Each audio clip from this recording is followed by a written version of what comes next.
안녕하세요. 최신 특허TV의 김종수 변호사입니다. 오늘은 LS 일렉트릭이라는 회사에 대해서 알아보겠습니다. 최근 제가 영상을 많이 못 올리고 있습니다. 일이 너무 바빠서 그런데요. 지난 일주일 사이에는 막 지리산, 동탄, 원주 막 이렇게 다 다녀와가지고 내일이 정신이 없습니다. 제가 그래가지고 영상을 많이 못 올리고 있는데 일이 좀 정리되는 대로 그때부터 좀 영상을 자주 올리도록 하겠고요.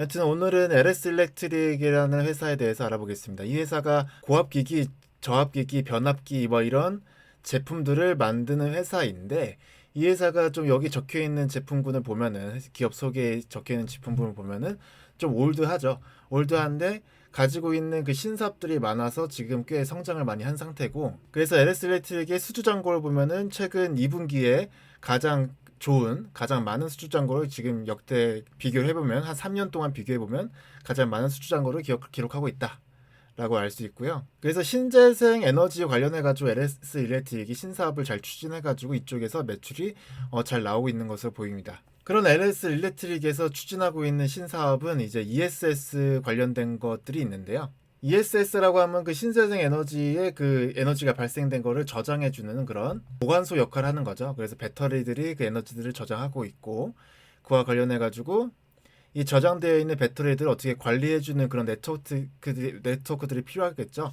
그래서 그런 것 관련해가지고 LS 일렉트릭이 연구하고 있다라고 알 수 있고요. 그다음에 스마트 팩토리 관련해가지고도 LS 일렉트릭이 관련 장비들을 뭐 만들고 있다라고 알 수 있습니다. 스마트 팩토리 그리고 ESS 크게 두 가지 부분에서 신사업들을 어떻게 추진하고 있는지 특허를 통해 좀 알아보겠습니다. 그래서 LS 일렉트릭에서 그 R&D 센터가 있어요. R&D 센터는 안양에 있는데 이쪽에 있는 그 R&D 센터에 그 레스트레이트 회장이 굉장히 그 관심을 많이 기울인다고 하더라고요. 그래서 이쪽에 R&D 센터, 안양에 있는 R&D 센터를 좀 살펴보면은 스마트 에너지, ESS 관련되어 있는 제품 관련된 팀도 있고, 그다음에 자동화 관련해가지고 이제 그 공장 자동화, 스마트 팩토리죠. 그거 관련해가지고 연구팀도 있다라고 이렇게 알 수 있고요. 그래서 LS 일렉트릭은 그 연구개발 비용에 꽤 많은 돈을 지불하는 회사입니다. 올해 상반기에만 570억 정도의 연구개발비를 썼네요. 그리고 특허 출원도 굉장히 많이 하고 있는 그런 회사입니다. 그래서 LS 일렉트릭은 그 매출액과 영업이익률이 쭉 증가할 거다 예상되는데, 그 중에서 신재생 부분이 많이 증가할 거다. 그러고 신재생 부분이 여기 이렇게 증가하는 게 좀 퍼센트가 늘어나죠. 그래서 이쪽에서 좀 힘을 주고 있다라고 할 수 있고요. 그래서 구자균 회장의 그 신재생 비전이 주요했다라는 기사들도 이렇게 나와 있습니다. 그래서 태양광, ESS, 뭐 스마트 에너지를 이제 활용하는 그런 신사업을 추진하고 있고, 그런 것들에서 이제 매출액이 나오고 있다라고 알 수 있고요. 그래서 관련해가지고 LS 일렉트릭이 주관하고 있는 이런 과제들이 뭐가 있나 좀 살펴봤어요. 국가연구개발 과제들이 뭐가 있나 살펴봤는데, 그중 하나는 이제 ESS 관련해가지고 모바일 허브 스테이션을 개발하고 있다라고 이게 나와 있더라고요. 그러니까 ESS를 어떻게 중앙에서 잘 처리할 것인가, 그러니까 제어를 어떻게 잘 할 것인가, 그 스테이션을 모바일로 만들겠다라는 거죠. 그러니까 원격으로 잘 하겠다라는 건데, 이걸 왜 원격으로 이렇게 하겠다라고 얘기를 하냐면은 한국전력뿐만 아니라 민간 발전 사업자들도 이쪽, 그러니까 그 발전이 어떻게 되고 있는지에 대한 정보를 접속을 원활하게 해가지고 이거를 통해서 에너지를 효율적으로 관리할 수 있다라는 거죠. 이게 무엇인지 좀 설명드릴게요. 이 자료는 전력거래소에서 나오는 그 해외 스마트 그리드 산업 동향이라고 하는데, 스마트 그리드라고 하면은 전력 공급자와 소비자가 실시간으로 정보를 교환해가지고 에너지 효율을 최적화하는 그런 걸 말합니다. 그러니까 전력 공급자가 정보를 실시간으로 소비자한테 제공을 해줘야 되고, 그러기 위해서는 모바일을 통해서 실시간으로 정보를 관찰할 수도 있고 이걸 제공할 수도 있는 그런 것들 만들어야겠죠. 그래서 이런 스마트 그리드를 만들기 위해서는 바로 이러한 모바일 허브 스테이션, ESS 장비, ESS에서도 모바일 허브 스테이션을 활용해야 된다라는 거고, 그래서 바로 스마트 그리드 관련해가지고 해외 동향을 이렇게 살펴보면은 그 바이든 정부에서 이쪽 그 전국 전력망을 교체 수요가 이렇게 늘어나고 있다라는 얘기도 있고, 그러고 이런 얘기가 있어요. 전력 정보를 소비자에게 모바일 어플리케이션 통해서 전력회사에게 이걸 제공해 주겠다라는 이런 내용들이 있더라고요. 이게 이거를 데이터 관리라고 하는 항목에 있는데, 데이터 관리를 원격으로 모바일로 누구나 이렇게 접근해가지고 잘 쓸 수 있게끔 하겠다라는 이야기를 하는 거거든요.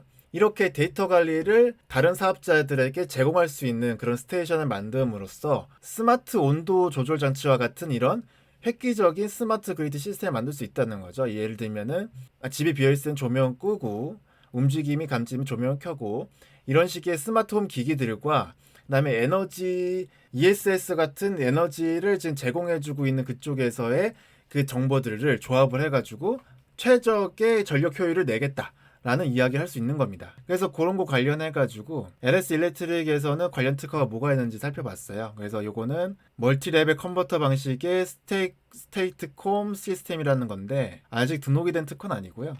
이 간단히 살펴보면은 이게 스테이콤이라는 게 MMC 스테이콤이라는 게 LS 일렉트릭에서 이미 그 납품한 전력이 있는 그런 시스템인데 이게 뭐냐면은 유연 송전 시스템이라 그래가지고 실시간으로 그 전압의 변화에 그 대응해가지고 전압이 급격하게 상승하거나 하강하는 그런 불안정성을 제거해서 안정적인 전력 공급을 가능케 하는 그런 시스템이라고 합니다. 그러니까 이런 시스템 관련된 그런 특허가 나와 있는 거고요. 근데 이 시스템에서는 MMC 기반의 유연 송전 시스템을 이제 관련해가지고 특허를 냈는데 아까 맨 처음에 보여드린 그 ESS 모바일 허브 스테이션도 바로 MMC 기반이거든요. 근데 MMC가 뭔지를 간단하게 설명드리면 대용량 송전을 가능하게 해주는 그런 컨버터다라고 간단하게 생각하시면 되겠고 그래서 이런 식으로 구성되어 있다고 합니다. 그래서 이런 것들이 대용량 송전을 가능하게 해주는 컨버터를 활용해가지고 ESS에 어떻게 적용할 것인지가 요 과제 내용이었고 그래서 요거 관련해가지고 이런 특허가 있다라는 걸 보여드리는 거고요.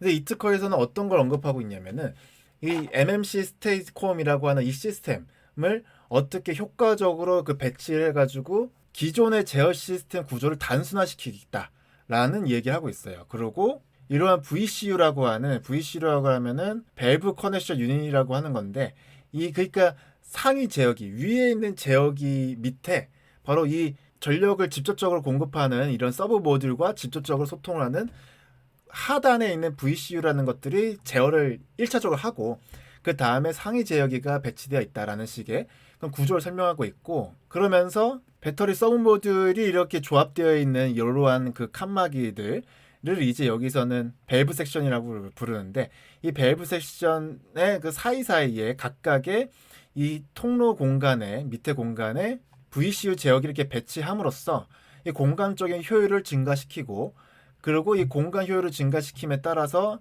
나중에 이 MMC 스테이트콤이 모바일로 구성되었을 때 그러니까 원격으로 제어할 수 있는 그런 통신 시스템이 여기에 추가되었을 때 시스템 구조를 단순화해가지고 그 모바일 통신 기기가 들어온 거가 용이하게끔 만들겠다라는 이야기를 하고 있는 특허입니다. 그래서 청구항에서도 아직 등록이 되진 않았지만 청구항에서도 이렇게 그 밸브 섹션 사이 공간에 그 VCU 제어기를 배치시킨다는 내용을 언급하고 있습니다. 그 다음에 살펴볼 거는 이제 스마트 팩토리 관련된 건데요. 스마트 팩토리 관련해서 이러한 과제를 수행하고 있어요. 라피넷이라고 하는 통신 표준을 기반으로 그 스마트 팩토리를 제어하겠다 얘기하는 건데 이 라피넷이라고 하는 거가 LS 일렉트릭에서 개발한 그 스마트 팩토리 통신 그런 거예요. 그러니까 라피넷 공장 자동화에 사용되는 각종 센서 그리고 계측기 이런 것들이 하나의 통신망으로 제어하는 거를 바로 라피넷이라고 하는 거고 그래서 그런 통신을 활용해서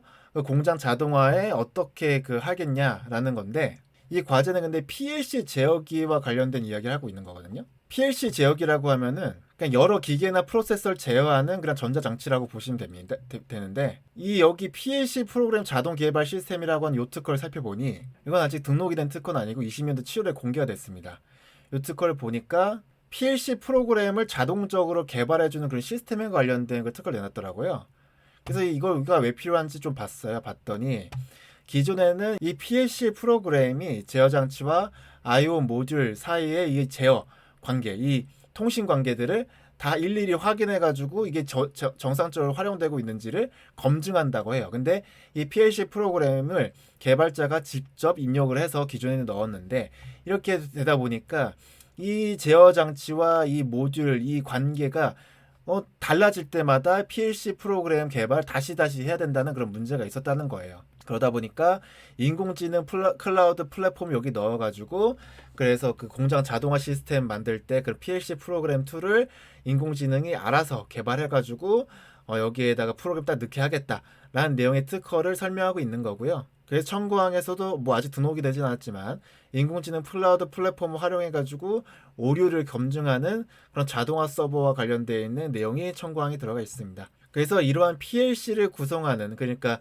이 PLC를 구성하는 모듈, 통신 모듈 자체가 이 라피넷으로 이루어질 수 있다라는 것을 이 특허에서 언급하고 있고, 그러니까 LS 일렉트릭에서 개발한 그런 라피넷 통신 그 표준을 활용해 가지고 PLC와 같이 그 자동화 시스템을 만드는 그런 스마트 팩토리의 기본이 되는 그런 특허들을 이렇게 내놓고 있다. 그러니까 어떠한 배치 관계에 있는 공장에서도 개발자가 개입됨이 없이 인공지능을 활용해서 PLC와 같은 그런 자동화 시스템을 그 제어할 수 있는 그런 시스템에 들어가는 프로그램을 자동적으로 넣어줄 수 있게끔 하는 그러한 특허를 이렇게 내놨다라고 보시면 되겠고요. 그 다음에 이 자동화 그 스마트 팩토리에는 뭐 기계들이 자동적으로 돌아갈 거 아닙니까? 그 기계들의 그 동작하는 그런 모션 제어 방법과 관련된 특허도 이렇게 내놨습니다. 이 특허는 올해 7월 22일 등록이 된 특허고요.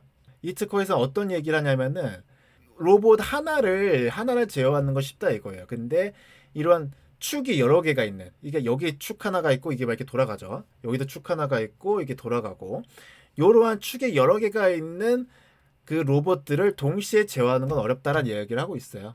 그래서 이렇게 막 그 축이 여러 개가 있는 그런 이 돌아가는 거가 여러 개가 있는 이런 로봇들을 동시에 제어하기 위한 그런 프로토콜들을 만들어 가지고 이 특허에 설명하고 있다라고 얘기하고 있습니다. 그래서 오늘은 간단하게 그 LS 일렉트릭에서 나온 특허들이 뭐가 있는지 그냥 자세히 살펴보진 않고 간단하게 넘어가 봤는데요. 뭐 요즘에 실적으로도 증명하고 있는 회사이기도 하고 그 향후 신사업, 뭐 유망하다고 생각되는 ESS와 스마트 팩토리 쪽에 신사업을 계속 그 추진하고 있는 그런 기업이다라는 거를 특허를 통해서 좀 소개해드리는 시간을 가져봤습니다.